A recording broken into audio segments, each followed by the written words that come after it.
சனத்குமார்,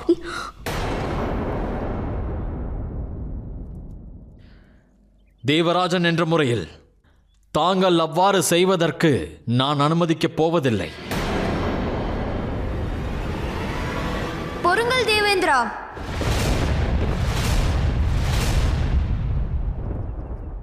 நான் காண்பதை நிச்சயமாக தாங்கள் காணவில்லை என்று கருதுகிறேன். சனத்குமாரின் கண்களை பாருங்கள். தட்சணையை கேட்கும் பொழுது அவரது பார்வையில் ஒரு குற்ற உணர்வு உள்ளது. நிச்சயமாக சனத்குமாருக்கு ஏதோ நடந்துள்ளது.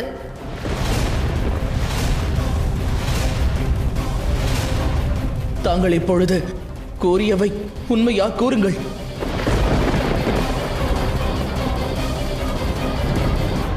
எங்களை மன்னியுங்கள் தாயே.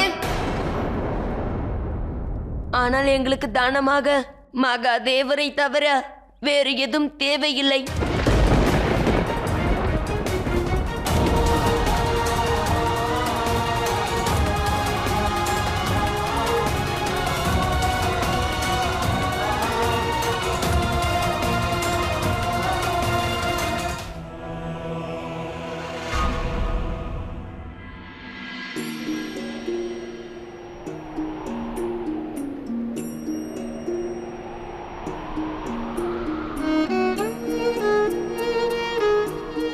மகாதேவா, ஒரு தாயானவள் தன் குழந்தைக்காக கடுமையான அக்னி பரீட்சையை சந்திக்க நேரலாம். ஆனால் நான் அறிவேன், இந்த பிரச்சனையானது தங்களை தானமாக அளித்ததோடு முடிந்து விடாது. சனத்குமார் உங்களை தானமாக கேட்க தேவையில்லை. ஏனென்றால் இதைவிட பெரிய பெரிய யாகங்களில் கூட அவர் தங்களை கேட்டதில்லை. இதுவரை அவர் அப்படி நடந்து கொண்டதில்லை.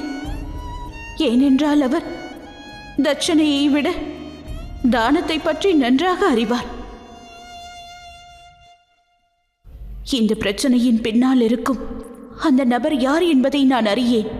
ஆனால் அவர் யாராயினும் அவர் சனத்குமாரை யாகத்தில் தங்களை தட்சணையாக பெற நிர்பந்தித்துள்ளார்.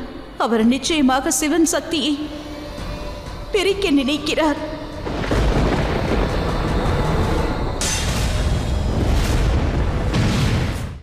ஆம் கௌரி, விளைந்த இந்த சங்கடத்தின் பின்னணியில் ஒரு தீய சக்தி உள்ளது.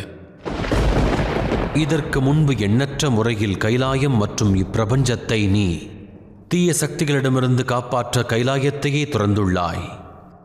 ஆனால் இம்முறை தியாகத்தை நான் மேற்கொள்ள வேண்டும்.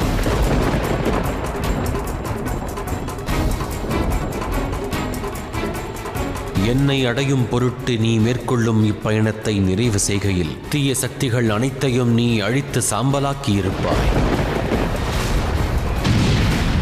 யுத்தம் கைலாயத்தில் நடந்தால் என்ன, பாதாளத்தில் நடந்தால் என்ன, நான் அனைத்து தீய சக்திகளையும் அழித்ததற்கான காரணம் தாங்கள் என்னுடன் இருந்ததுதான். எனது மகாதேவரின் வழிகாட்டுதலின் படிதான் நான் வெற்றி பெற்றேன். ஆனால் தாங்களே என்னுடன் இல்லாத போது என்னை இந்த யுத்தத்தில் எவர் வழி நடத்துவார்?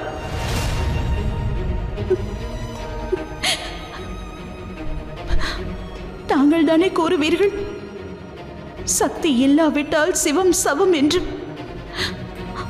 அதுபோல் இந்த சிவன் இல்லாமல் இந்த சக்தியும் ஒன்றுமில்லாதவள். இல்லை கௌரி, சிவம் என்பதே சக்தி, சக்தி என்பதே சிவமாகும். நீ சுவாசிக்கும் சுவாசத்தில் வாயுவாக நான் உள்ளேன் கௌரி. உனது விழிகளில் இருக்கும் கண்ணீரும் நான். நீ உதிர்க்கும் புன்னகையும் நானாவேன். நீ உரைக்கும் வார்த்தைகளின் ஒலியும் நானாவேன். நீ அடையும் துன்பங்களின் வேதனைகளிலும் நான் அடங்கியுள்ளேன். அவ்வாறிருக்கையில் உன்னை விட்டு பிரிந்திருப்பது எவ்வாறு சாத்தியம்?